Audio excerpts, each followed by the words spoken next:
नमस्कार, मी मंदार जोशी. तारांगणमध्ये आपलं स्वागत. रसिको, आत्ता मी दादरच्या प्लाझा थिएटरमध्ये आहे आणि तिथं फौज द बॅटल ऑफ हिली या नवीन चित्रपटाचं पोस्टर लॉन्च झालं आहे. आणि त्या सिनेमामध्ये म्हणजे आम्ही जो काही भाग छोटासा आम्हाला दाखवलात, खूप इंटरेस्टिंग वाटतं आहे ते सगळं.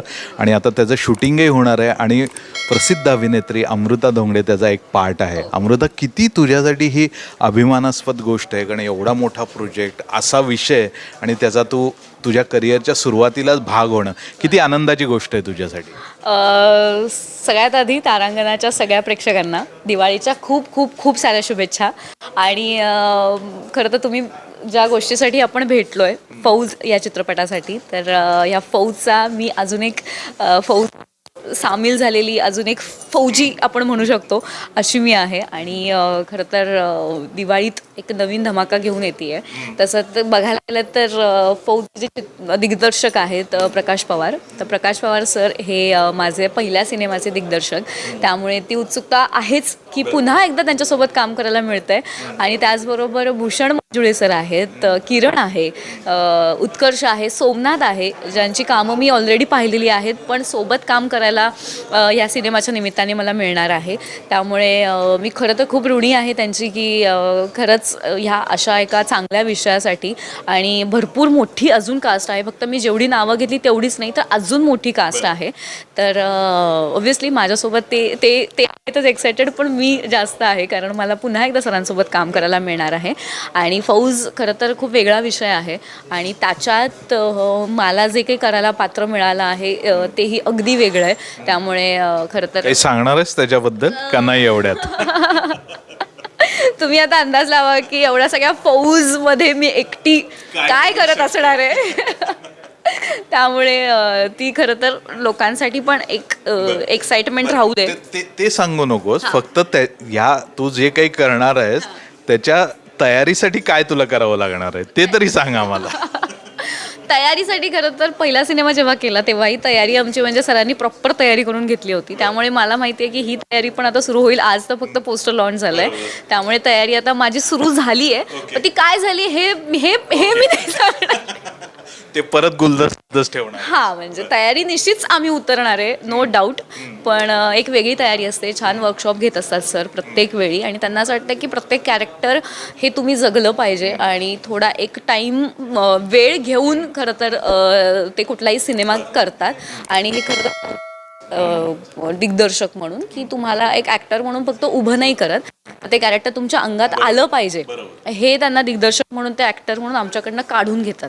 सो माझ्या मते ही मोठी गोष्ट आहे. आणि तू टेलिव्हिजन गाजवती आहेस आणि आता सिनेमातही तुला हे चांगल्या फिल्म कसं बॅलन्स करतेस तू आत्ता? टेलिव्हिजन किंवा फिल्म्स असतील किंवा OTTवरही असेल, आता कसं म्हणजे तू काय तुझी पद्धत आहे काम करणे? खरं तर जशी आई आपली घर सगळं व्यवस्थित सांभाळते, एकाच वेळी डब्बा पण बनवते, एकाच वेळी झाडू पण काढते, सगळं करते, तसंच माझं चालू आहे असं आपण समजूयात की एकाच वेळी हे पण ते पण. आणि माझ्या मते लोकांना ते आवडतं आहे. लोकांना स्वतःहून आज सर येऊन विचारणं म्हणा किंवा सिरियलसाठी विचारणं किंवा एखाद्या नाटकासाठी विचारणं, सो इथपर्यंत पोहोचायचा जो काही प्रवास आहे तो लोकांना आवडतो आहे म्हणून आपण तिथपर्यंत पोहोचतो आहे असं मला वाटतं. आणि करायचं मॅनेज. आता काय, लोक इतकी छान प्रेम करतायत आपल्यावर म्हटल्यावर अजून काहीतरी करायची खरं तर माझ्यात ती जिद्द आहे की मी येस लोकांना हवं आहे तर येस मी करून दाखवणार.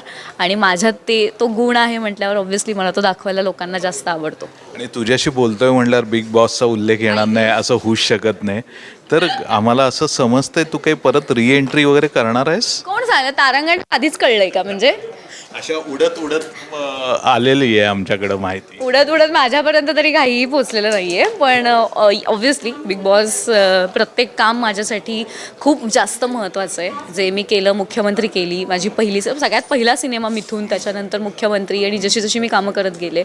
बिग बॉस आत्ता अगदीच रिसेंट म्हणायचं म्हटलं तर बिग बॉसमध्ये सुद्धा धमाल आली, खूप धमाल आली. एकदा एक्सपिरियन्स खरं तर घ्यायला हरकत नाही. त्यामुळे आयुष्य किती बदललंय का तुझं नंतर? खूप अगदी एक महत्वाची गोष्ट सांग की त्याच्यामुळे तुझं आयुष्य बदललं, असा एखादी एक प्रसंग, घटना काही सांग. मी आज इतक्या कॉन्फिडेंटली जर मी तारांगणला इंटरव्ह्यू देते आहे तर just because of big boss and all.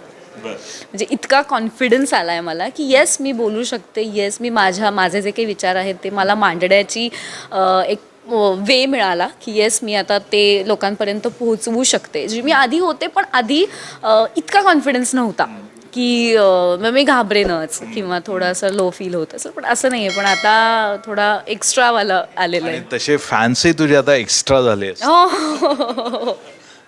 Yes yes. आपण आता दिवाळीच्या अगदी उंबरठ्यावर भेटतोय बोलतोय, तर तुझी लक्षात राहिलेली लहानपणची दिवाळी कुठं तू साजरी करायची ह्याच्याबद्दलही आपल्या प्रेक्षकांना सांग. खरं तर आज फौज निमित्ताने आपण सगळेजण हो येस भेटलेलो आहे, पण तरी मी दिवाळी निमित्त सांगायचं म्हटलं तर प्रत्येक दिवाळी ही खरं तर आठवणीचीच आहे. याही वर्षीची आठवणीची म्हणजे मी फौज सिनेमा घेऊन येते आणि म्हणजे हे असं कधी घडलं नव्हतं की दिवाळीच्या ऐन दिवाळीत एखादं काम मी घेऊन येते, असं कधी झालं नव्हतं. पण यंदाची दिवाळी ही माझ्यासाठी कामाची दिवाळी खरं तर. तुझी आधीची दिवाळी कुठं असायची हे तरी सांग. आधी माझी दिवाळी खरं तर आम्ही पुण्यात राहायला आहे, पण बऱ्याचदा आम्ही कोल्हापूरला जाऊन, माझं जे मेन घर आहे कोल्हापुरात, सो आम्ही तिथे जाऊन बऱ्याचदा दिवाळी करतो. त्यामुळे याही वर्षी कोल्हापूरलाच असणार आहे. आणि तुझ्या आवडते काय खाद्यपदार्थ, काही कोणते आवड? मला दिवाळीचं सगळे फराळ, म्हणजे असं काही डाएट वगैरे असा प्रकार माझा दिवाळीत अजिबातच नसतो. म्हणजे दिवाळी एकदाच येते, म्हणजे वर्षातून एकदा येते, त्यामुळे खावं सगळं खा, काय असं काही नाही. आणि नंतर वाटलंच तुम्ही डाएट करा, मग जिम करा, जे काही करायचं करा, पण मला सगळे पदार्थ आवडतात. असं कुठलंच नाही की हे नाही आवडत ते नाही, सगळं जे आई माझी मम्मी जे घरात बनवते ते सगळं आवडतं. खूप छान. मला वाटतं की फौजच्या निमित्ताने आपण भेटलोय आणि तुम्ही आता सुरुवात केली आहे, तर तुला ह्या चित्रपटासाठी आणि पुढच्या सगळ्या प्रवासासाठी तारांगणतर्फे आणि वैयक्तिक माझ्यातर्फे खूप साऱ्या शुभेच्छा. धन्यवाद. Thank you so much. थँक्यू.